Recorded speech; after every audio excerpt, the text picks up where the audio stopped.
It's a deadly ballet. This killer whale grabbing trainer Ken Peters by the feet. 5,000 pounds of muscle, teeth the size of bananas. It's one of those things that the animal understood that she was pulling him underwater.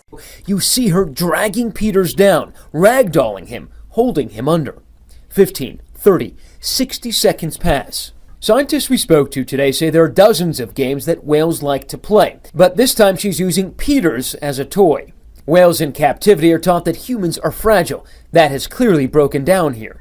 Next, you see her bringing him up to the surface, allowing him to gasp for air. She dunks him 3 more times, the whale exerting her control. That's why others don't jump to his rescue, because it would only excite the killer whale even more. She lets go. Peters eases down her back, past her dorsal fin. At the right moment, he makes a dash for it, tries to walk, feet collapsing.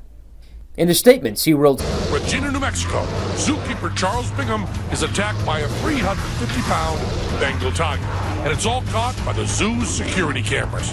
The tiger is just inches from his neck. His co-worker Joe is useless. You see a cat going for someone's neck like that, they're not playing. They're trying to go for the kill.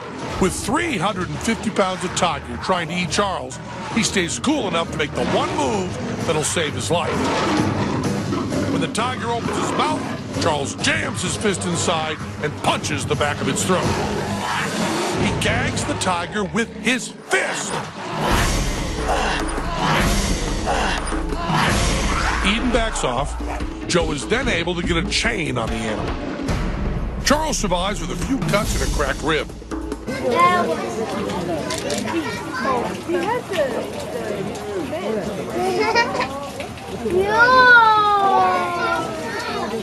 Oh no.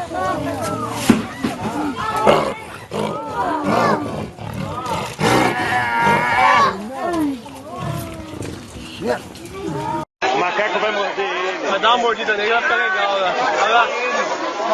O macaco vai atacar ele. Vai dar uma mordida nele e vai ficar legal. Vai lá. Vai ser solto mesmo. Vai tomar uma mordida do macaco e vai ficar uma semana. Gente, não tem segurança. Rapaz, o homem. Vai te morder, filho. Ela pegou, toma. Meu pai.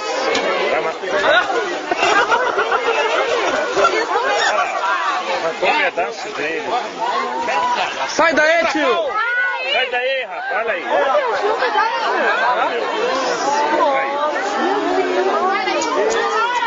Vem pra cá.